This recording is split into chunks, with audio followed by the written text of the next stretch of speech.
Did you expect me to do a trick room team? Expect you to do a trick room team at all. I went for generic coverage of what I was kind of anticipating you to do. I didn't. I just didn't look closely enough into the possible coverage that you had, and just everything else. Like as soon as you whipped out a power whip on me, I'm like, this game went to shit. Everything I had like to roll with this has gone to absolute shit. That was my pick for Gyarados, is that he just can do anything. Yeah, that's Because it's versatility and the flinch. The flinch for the leech the seed flinch. really kind of fucked me there. I will say the flinch was kind of bullshit. The flinch, any like Oh, and you got a push crit. damage. You got a flinch and I a crit back to back turns. I That I ruined luck my sacked whole shit. everything that happened that game. I literally luck sacked.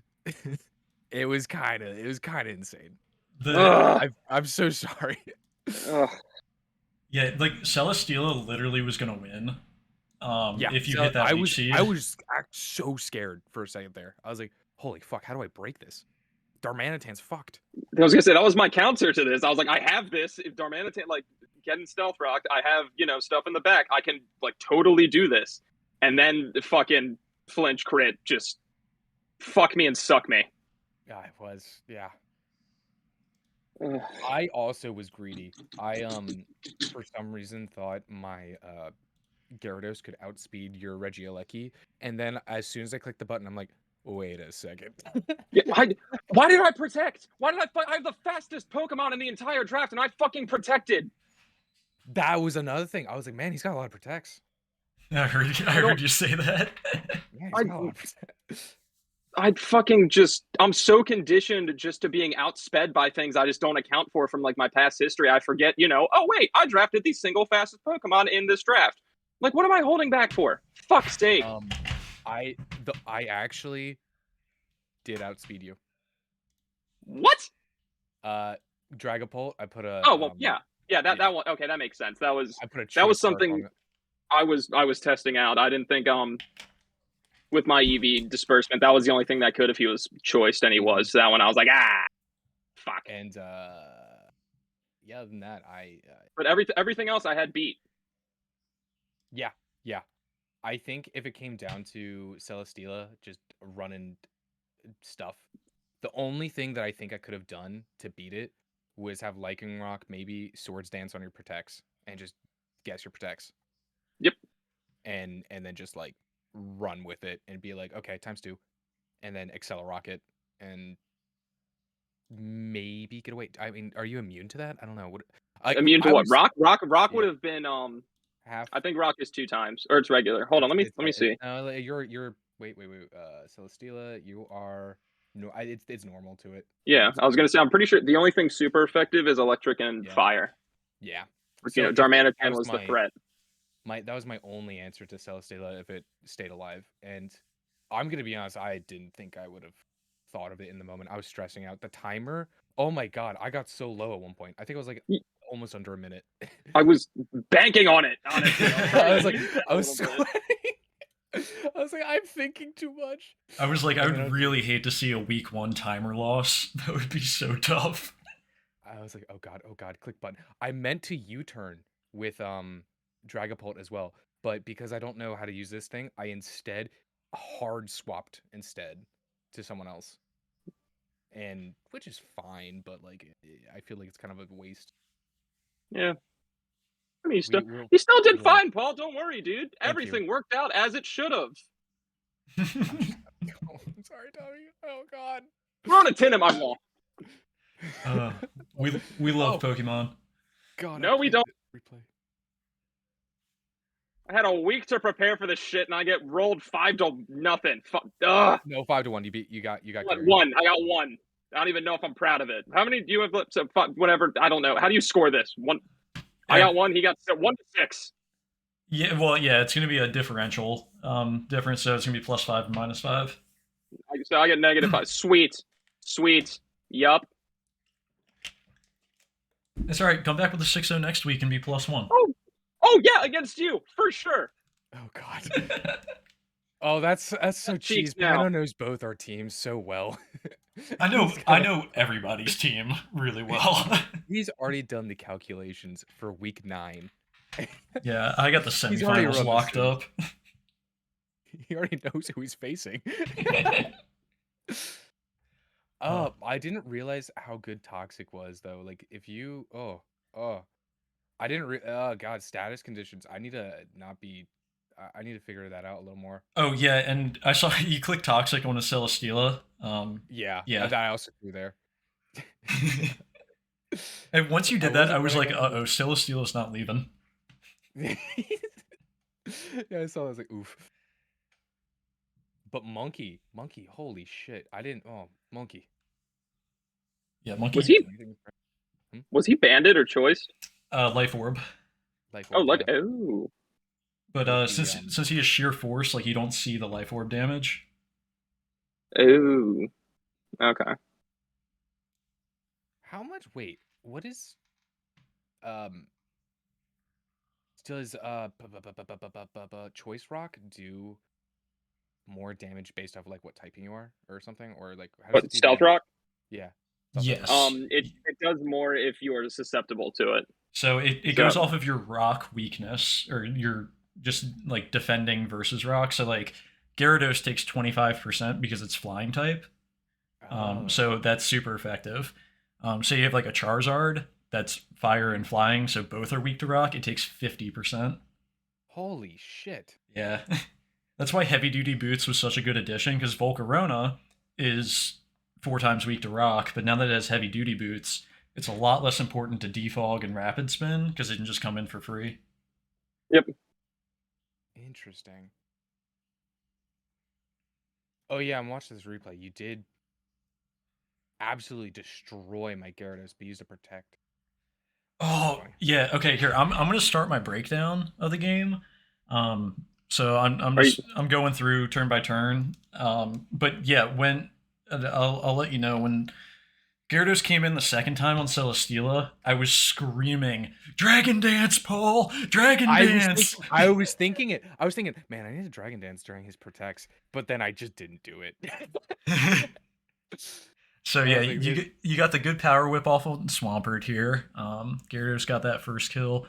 Good switch into Excadrill on the Regieleki. Here you switched in Excadrill onto Araquanid and did what 34%. I think there was a really low roll chance that you actually could have got the kill if you went for Rock Slide there. mhm. Um, I thought but yes, yeah, but that was risky. So that smart switch, and then as you can see, liquidation. What a beast! And then eats the outrage. yeah, Jesus Christ. Yeah, Tommy, 4%. I was molding at that were moment. you reading him to stay in with the Dragapult on your Araquanid when you toxic? yes. Yes, I was. I Gotcha. wasn't expecting it, and then it just, because I didn't know would he have him scarfed or not. So that was I didn't know if he'd have it scarfed. So I Yeah, was just like, you know what? I'm not taking no chances on this bit. Let's get Celesteela in here, Leech Seed just to pile it on, and then Darmanitan came out to play. right. And I mean, you did the right thing. You get the little leech chip, you protect, and then you switch into your only resist at this point, which is Hydreigon. And as you can see, Life Orb, Sheer Force, Flare Blitz just it absolutely nukes anything, regardless of the resistance. Yeah, that there was. I didn't have anything that could stop that. I called the toxic with Chansey. That's pretty much what anyone's gonna run. Right. Then pretty much was just trying to whittle down at this point. Because I figured I'd be protected against him. Same thing here. Oh god, just a lot of things I did I really fucked up with. I'm not even gonna beat around the bush here. Pretty much I really didn't take into my own held items to account. For God's sake, I forgot Volcarona had heavy duty boots, as did Araquanid. Oh Um, yeah. so I just kind of forgot about that. And then also I was like, Araquanid's gonna switch in and die if there's any type of damaging move. I can get a chance to do that. Yeah, that's true. Okay, so here at turn 14, when you have Celesteela in on the Gyarados, and uh, so turn 1, you went for Protect, which was a little unnecessary because you were just letting him get leftovers recovery at that point. Um, right there, you probably could have just went for the Leech Seed and just set up Yeah, because, well, what do you have on your Celesteela? heavy You slam, and flamethrower. flamethrower, leech So seed, and protect. right, you could have possibly prevented his rapid spin with his Excadrill, just because you have the fire coverage, which then would have made it impossible for Darmanitan to switch back in because of the rocks. Yeah, that's true. But I mean, either way, it's not like that bad of a play switching to the Hydreigon and then getting back into Celesteela. But like you're in the same position that you were already now. But then the flinch here, it wasn't over yet. It was the crit afterwards that really sealed it. Because if you live here, the waterfall did 38%. Between 2 more protects plus 2 leech seed damage, like suck ups, you probably would have been at 38% again to live. And then obviously the crit happens, and like there goes that. And it's just damage control at this point. Yep, that's the minute Celesteela went down. I was like, well, there's not really much else I can do. And then again, that when I protect with Regieleki, I don't think you heard it because it may have cut out. I slapped my desk. I'm like, why the fuck did I just protect? Like, what the fuck is in my head right now? Like, I outspeed everything with the exception of Dragapult. Like, right. Just stupid play calls on my part. First week jitters. Hey, No, I get that. That's definitely for real. And E and I were talking about his Excadrill, and initially he was thinking Ironhead, but like looking I copy pasted that. I didn't actually like that. One of those things where I went to like the websites just at first, just be like, what's the base? Like, what does everyone run? Right. So I didn't get a chance to actually like go through and like manually pick out what's best for these encounters. So that's why Ironhead was there. And when you pointed out Ironhead's weird, and I'm like, you're right. It is weird. I was like, he doesn't have a fairy type on his team, so you're not really getting a whole lot of value out of that, other than maybe hitting Glalie. But then like Rock Slide also hits that, so like just a little better coverage. But I mean, overall, both of you guys built really good teams. Like, if Celesteela doesn't get cheese, this game's like I don't know how it ends. Like I'm gonna be honest, Tommy. Your Celesteela scared the living shit out of me, and that's what I was hoping it would do. It was supposed to be the one thing I bring that you're like, oh fuck, he brought it out to play. I had Celesteela on the is not gonna bring list. Yeah, he highlighted it in red. He was like, nah, doesn't look good. I said Volcarona and Celesteela, not gonna happen. And I was so wrong. Brings both. Volcarona luckily was covered because I had Lycanroc and Excadrill. I was banking on some cheese. Was banking on some crit cheese with a fiery dance on you, considering the game loves you so much. Didn't happen. Didn't come to pass. I'm sorry. No, it's cool. I'm curious. I actually am curious. What did you think I would bring? What was in your head that was like, oh, this is probably the matchup? Was banking on Dragapult and Excadrill. I knew you'd bring those. Honestly, I don't know why. I didn't expect Gyarados. Wasn't really anticipating that. I was kind of guessing on Zarude and Mimikyu. Darmanitan for sure. And then I just thought, you know what? Walrein or Lycanroc. I could see Walrein making a guest appearance here. Mm-hmm. So I can see that. I was really banking on Mimikyu. I don't know why. I thought you would like him a lot. I'd be like, I'll bring him. I love Mimikyu, but I thought against your team it didn't make sense. I mean, actually, no, it did for a second. I thought about like last week, maybe I'll run Trick Room against him. He's got fast like stuff. If I just nuke my speed, maybe he's in for a ride. And then I could just bring some slow champs out and just leave Dragapult behind because he's just too fast by himself. And then the more I looked at my team and the matchups, what was good, I was like, against your team, I was like, that doesn't make sense for this. So I didn't. Yeah, especially if Tommy brought Snorlax or something, and then you just set him up to just run through. Hi, how you doing? Big tub of lard here, ready to play. I know, I've been waiting. Yeah, your Snorlax is going to be really good against Joe, Tommy. Hey, Tanner, what do you recommend against you? Let's talk about you. Your next week. What do you recommend against you? So my team's really weak to Mamoswine. It'd be really Joe, if you're in shitty the stream, if trade. everybody in the league each week just trades Mamoswine around, so I have to face it every time. Would be kind of funny. I'd be like, when is week 5 coming? When is the trade deadline? Jesus. Mamoswine's nickname is Village Bicycle whenever it gets into a game. Where is the list? I need to take a look at what everyone has one more time. Mm-hmm. Oh, it's in here somewhere. If you go to the Google sheet and then just on the draft sheet, I have everybody's team underneath their logo. Okay, so I'm gonna move on to Tyler and MJC's game. Let me get in there. Yep, I'm live on Twitch right now. If you wanted to see it on there, that could be easier. Let me open Twitch real quick. I've never actually done it for my PC. I've always just used my phone because work PC is super secure. Facts. You work for a background screening company, they really don't let you do too much. No, is it XX Pano? They probably keylog you too. Oh, holy hell. There it is. I was like, my PC quality ass. Hold on. I have an ad. Wait, can I log in? All right. I'm in. Love ads. Love ads. All right, so this week we have Matt versus Tyler, and looking at their team matchups, Tyler has Tapu Koko, Kartana, Garchomp, Crocodile, Slowking, Skarmory, Slurpuff, Gastrodon, Vanillux, Arcanine, Toxicroak, and Goodra to pick from, and then Matt has Weavile, Ferrothorn, Blaziken, Xurkitree, Azelf, Scolipede, Togekiss, Melodic, Cloyster, Doublade, Whiscash, and Caracosta. So going into this matchup, I was really expecting like Weavile to put in a lot of work against Tyler, and then I was only expecting him to bring one of his Speed Boost Mons, probably Blaziken just because of the Skarmory matchup.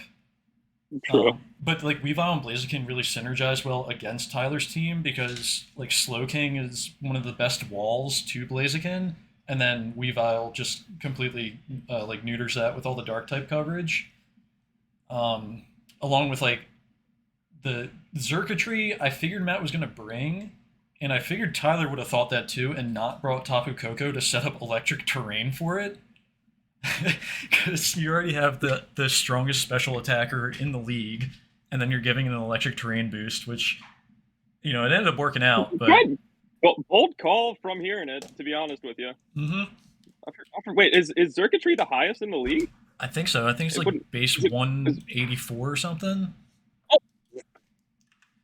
Base 173. So yeah, that's the highest. Yep, 170. Holy. Yeah, it's outrageously strong.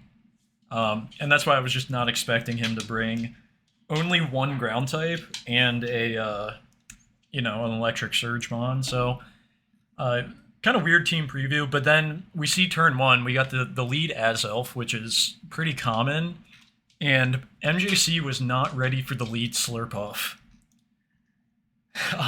No, I mean, to be honest, I haven't battled in for like 3-5 years, so I don't even know what Slurpuff can do. Yeah, Slurpuff is notorious for doing Belly Drum into Citrus Berry, and then it gets Unburden once it eats it, so it's twice as fast and then max attack.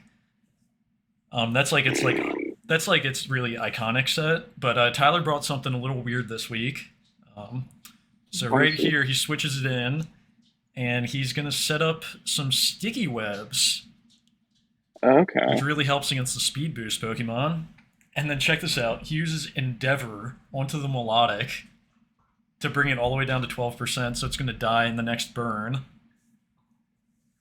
Koko comes in anyway, cleans it up. Melodic would have been really solid to have against Garchomp, but didn't really do a whole lot otherwise. But now Scolipede's down 1 speed stage because of the webs. So it never got a good chance to get some momentum up. And then Tyler brought a defensive Rocky Helmet Garchomp, which completely countered Scolipede. Rocky Helmet and defensive? Okay. Yeah, it really really niche pick, especially since he brought defensive Skarmory too, which would have done the same thing. But either one would have worked. Um, but yeah, he finally gets his rocks up here, but losing Azelf and Scolipede, like he's kind of behind the curve now. Weavile's wearing heavy duty boots, so it didn't really care, and gets to pick up a kill here. Yeah, I figured it would know. Is Ice Skull Crash the like most powerful ice move it can learn? Yeah, on the physical side, yep. What I thought. Yeah, Matt's in the chat saying it's crazy how not knowing Slurpuff just fucks him. Yes, that's what also fucked me this week. I just didn't look at moves that could be learned. Yeah, Gyarados just got Power Whip this generation. Of course it did. Why wouldn't it? Mm-hmm. I hate you, Paul. Yeah.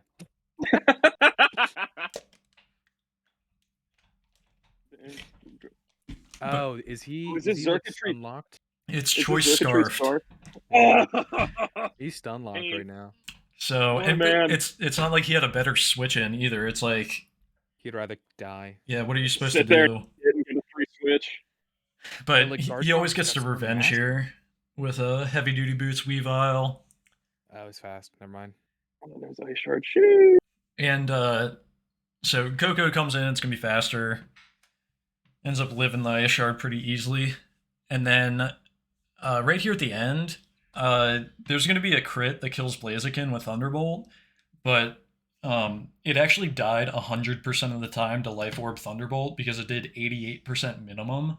So oh my god. The crit was just unnecessary. Little bat flip to walk off the game right there. Oh, okay, yeah, bat flip. Little cheese. Little sprinkle of cheese. I dented my wall. I see that now. I threw my tin. I'd actually dented my wall over here, just so y'all know. that is not a joke. This actually happened. I'm furious. Oh, God. So, yeah, Tyler ends up getting the 2-0 win there. I mean, there's not a whole lot else that Matt could have done, I think. He probably had to leverage Circuitry a little earlier. And yeah, I don't know. It's tough with having the Choice Scarf. Like, Skarmory and Kartana can eat Dazzling Gleams, but at the same time, like, I don't know. You can't lock yourself into Thunderbolt there. You at least give yourself a better chance if you go for Dazzling Gleam to do something else. So, yeah, I mean, otherwise, it was a really clean game, and Tyler just did a really good job in prep, bringing something that Matt wasn't expecting with Sticky Web Slurpuff. I think just as soon as Ty picked Slurpuff in the draft, everyone was freaking out about it, and I'm just like, what is this potential? And all I got back was, you'll see, and I'm just like, I don't like that at all. It's so good. Yeah, I had it on my big board. All right, and let it be known again, helped out Berg a little bit in prep for this. So yeah, I love Matt named everything 1 through 6. Yeah, I didn't even notice he did that. Oh, your nicknames were killing me. As soon as I realized Darmanitan was Monkey, I lost it. I like Breakfast. I think he's my favorite. Because it's an egg. So this is the game of Toxapex. The 100-year war, boys. Saddle up. Yeah, we're gonna go on hyper fast once we get to turn 42 or whatever it is. Yeah, it was a tough watch, but Berg actually brought like an actual good team with good movesets. He messed his EVs up a little bit. It really looked like he just loaded up the stat sheet and like played with the sliders and was like, yeah, that looks good. Because he had a lot of, like, his Tentacruel had like 170 attack EVs while it didn't know a single physical attacking move. Oh, I didn't know it was built. Yeah. Oh, poor man. And then like his Umbreon had 252 attack EVs, and then he just used Foul Play the whole time, which doesn't even use attack. It uses your opponent's attack. So like, I mean, if he buttons those up, like, and honestly, that didn't even make it. He could have won this game even with these, Chinese EV spreads. Like his main issue was he didn't know when to get Victini in. Because if you're looking at his team or Dodge's team, like yeah, Toxapex and Rotom can eat V creates or whatever, but he also has Bolt Strike. So he had coverage for everything on Dodge's team. He just didn't have a good opportunity to get it in his mind at least. Um, his Umbreon, next time it comes in against the Toxapex, is going to end up getting toxic. And he just didn't have like a good opportunity to, like, well, at least in his mind, he didn't know when to sack it, right? Because it wasn't doing anything for him. So he could have just tossed it out and gotten Victini in for free. But okay, so this is important. We see that Body Press did 28% to Rotom. I think at the end of the game, Rotom had a little less than 28%. And the way he ended up playing it, Corviknight actually could have came through and won the game. Oh, If it, the right circumstances showed up. So Umbreon gets toxic, but Toxapex is poison, and it's burned already, so the Synchronize Yeah, I was didn't gonna do say. anything. So he sacks Flygon here, which isn't bad because he didn't want anything else to eat a Scald. But now it's either you go into Rotom or Victini. And, I mean, Rotom works out good here. I can't believe he stayed in for this Hydro Pump. This is absolutely psychotic. This was, yeah, that was insane right there. Crazy. Bro, Crazy. I respect the hell as a guy who has missed all 8 Hydro Pumps in a row in a showdown battle. I respect the hell out of it and taking the gamble. All right, so we see here Rotom's at 26%. And we know Body Press did 28. So now it's getting close to the 100 Years War. Umbreon's going to do some foul play wish business here. And I don't know if Berg understood the toxic mechanic and how the poison damage stacks up every turn. Because, yeah, he's still attacking, not wishing, and not trying to get into anything else. So I'm going to switch this on to fast so it goes a little faster. Umbreon's at 18%. It's going to eat this, eat the wish, and then lose a ton to toxic again. What he needed to do... My 5. He needed to find a way to get Victini in on Toxapex in order to Bolt Strike it. Because nothing on his team now, on Dodge's team, will eat a Bolt Strike, like, over and over again. So, like, right here, he can probably call the Recover or the Switch, and then switch out, but he just takes the kill Corviknight anyway. And, okay, now, that did 63% to Corviknight. Which thankfully didn't kill itself to recoil. Oh my god.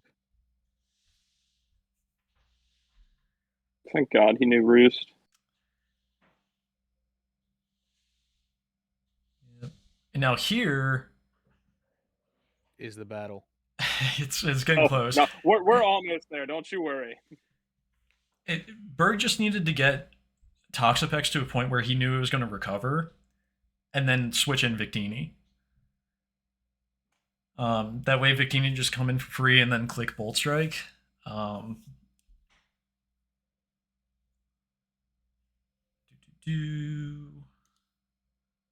hyper fast now.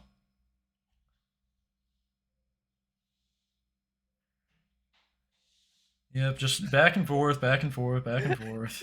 It kind of worked out, at least in some regard, that Corviknight's steal.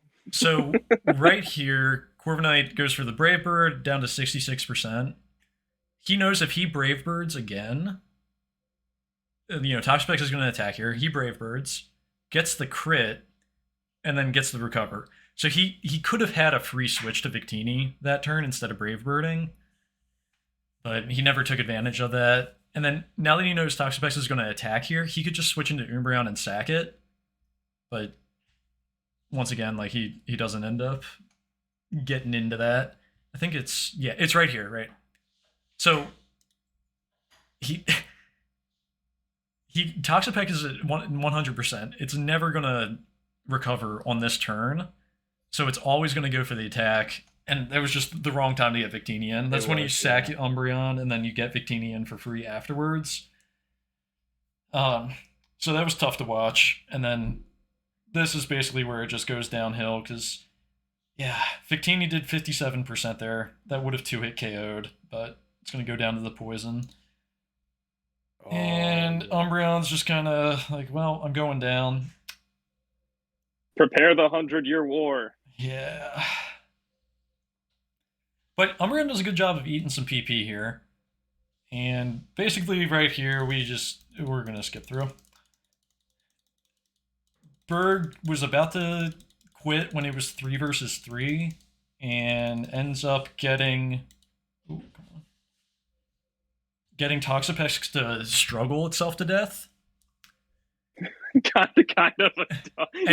I was in a call with him, and he's like, "This is all I wanted. This is everything I wanted. It's dead. It's fine. It's over." Okay, so right here, Uh-huh. Rotom's going to go for the Volt Switch. If I'm Berg, I know he's going to do that, so I'm going to click Roost on this turn. I know I have 2 left. I'm clicking Roost on this turn as he goes into Scissor. And he didn't. But then, so the win condition that at this point he only had, since he had to sack Victini and Umbreon, was if Scissor didn't have Swords Dance and Roost. But ended up Dodge had both Swords Dance and Roost. And it was over. it was going to be over because there was no way Corviknight was going to be able to take it out before Corviknight ran out of PP. So, incredible match against some absolutely wild teams. Oh, God, that was so tough to watch live. But, we're here. We made it through. And then, okay, yeah, we got me and Joe. We were the first game of the week. Ooh. Yeah, so... Let me take in his team. Give me a second to take in what y'all brought. Okay. I was prepped for Mamoswine all week. Basically, my whole strategy was revenge kill it. I went through a bunch of random sets like Air Balloon Aegislash and then Close Combat to kill, Shuckaberry Volcanion, and then Steam Eruption kill. I decided that I'd just be able to switch in Starmie and get... Because Starmie has the ability Analytic. So if you move after the person on the other side, your moves do 1.3 times damage. Ooh, I didn't know that. So if he brought Mamoswine, I would just switch in Starmie and then get a massive Surf off on somebody. Because I'd assume he would switch. And then I would just continually do that with Starmie over and over again. Just trying to chip the rest of his team and then maybe be able to, like, sweep with my Dragon Dance Necrozma. And he did not bring Mamoswine. He did not. And he did not do that. And my Necrozma, I put a really cool tech on. I actually am running it without an item. I saw that actually. Why? I was looking at your team. So the move Poltergeist is a ghost type move that eats the Pokemon's item if they have one, but it only activates if they have an item. So my idea was if he has Delmise, I have a free Dragon Dance every time with Necrozma. Because it can't hit me other than like a Power Whip or an Anchor Shot or something. And then I'll be able to kill it back with a knockoff. So that was my game plan, was being able to just get a free Dragon Dance because he'll click Poltergeist and then I'm good. Also, it little inverted like benefit of it is Conkeldurr and Escavalier, their knockoffs do a lot less damage too because they're not knocking anything off. So instead of a 95 base power move, it's only a 65 base power move. Oh, that's kind of nice. Yeah, so that was like my favorite part of the prep this week. And then I built Mandibuzz specifically for Metagross and Escavalier. Full physically defensive wall and had overcoat in case he brought sand, so I didn't take any sand chip. I ran Assault Vest Volcanion for Tapu Fini and to be able to eat a hit from Nihilego too if I needed to. Yeah, Assault Vest Volcanion versus Tapu Fini, like, it literally couldn't touch me. It did like 17% with a Moonblast. That's really... Yeah. And then I ran a really bulky attacking Aegislash for Nihilego too, because Neolago had a really good matchup against me. He can kind of nuke a bunch of stuff. Exactly. And then What is Clefable he? was Rock poison? yeah. With Oh, jeez. Beast Boost, yeah. Oy! So, and then Clefable was just going to be like a Wish Passer if like Volcanion or Necrozma or something that couldn't recover took a lot of damage. And so I lead off Mr. White because he'd be slinging up them rocks. And then I go straight into Mandibuzz because I know I built that for his Metagross. Tyranitar comes in, and then here, I actually thought Joe didn't EV his Tyranitar because the calc I ran, like Rock Blast was supposed to do like 65%. And I was actually just like sacking Clefable there. But he actually was running a fully physically defensive Tyranitar. So I was able to Wish Pass and get myself back up and then get my rocks up this turn. Joe forgot that Clefable was a fairy type here. Oh, this poor dude. When Gen 6 first came out with Fairy, we had a weekend where it was me, Joe, Tyler, and Ben all got together, all battled, and this poor man did not understand Fairy type. He couldn't figure out what happened. I'm so sad it happened again. Yeah, it was tough. Anyway, I just Conkeldurr died to its own Flame Burst. Yeah, ago. exactly. God damn it, Joe. Here I went for like an unnecessary Swords Dance. I could have just CC'd and got a hit off, but I don't know. I was thinking maybe if it went a Scavalier or something, I'd want it, but knock out T-Tar. I got, I'm getting my leftovers with this, and then I have Mandibuzz always to switch in afterwards. Yeah, Joe kind of got a little tilted, like, at this point, and was just like, I'm clicking buttons. And I ran Foul Play over Knockoff on Mandibuzz, because if it was a fully max offense Metagross, it would have one-hit KO'd it. But then I get the Water Absorb, and then what was that? 12%. Did not know he knew that. The ability Water Absorb just turns water type moves into health for you. Huh. Ouch. But yeah. He was at 100%, so it was just resisted then. But then, yeah, I was just like, I'm just going to go for Steam Eruption, because that 30% burn chance, and it happened. Oh my gosh. That's why I named it 30%. That explains it. Yeah. Say again? Steam Eruption's like a stronger Scald. Oh. So, he's 30% because the burn chance. But yeah, at this point I was just like, alright, well, just gonna get some kills here. Oh, he tried the knockoff and it didn't work. He did. He's probably happy about that one. Yeah, I mean, at this point the game was over, so like I was just kind of showing him the tech. Photon Geyser is literally a tactical nuke from MW2. What the heck was that enemy? Holy God. Yep, and I just cleaned it up after that, but I went really hard with team prep, and I felt like I was pretty comfortable with my matchup against him. It was just, if he brought Mammothswine, it would have been a significantly different game. Yeah. But yeah, since he didn't bring it, I could have kind of throw away Clefable against his Tyranitar right off rip, and then play around from there. I wanted to set up and sweep with Necrozma, but we'll try to do that another time. How about not next week? Well, you just heard my breakdown on everything. I mean, you got the thought process here. Let's see. Was there anything else? Oh yeah, my initial team building plans was bringing Jirachi and Komodo, and I was going to try to Clanger a Soul Komodo. Oh, good which God. is like an Omni boost, but you lose a third of your health. But yeah, I don't know. It was on the table, but didn't match up that great. So we'll do some Zoroark and Talonflame shenanigans coming up soon. Oh God, I forgot you have both of them. You got Talonflame, and everyone was like, "Oh God." I know, dude. That was like meta shifting. Everybody was like, "I have to get prepared." Instantly get rock. Yep. So, all right, well, I'm gonna end the stream right there so I can finish up cleaning up the house and hang out with the lady. So, I'm gonna save this VOD and then just put it in the Discord for everybody else who hasn't seen it yet. But Liddy. yeah, word. Thanks for chilling with me in here, guys. Yazerski.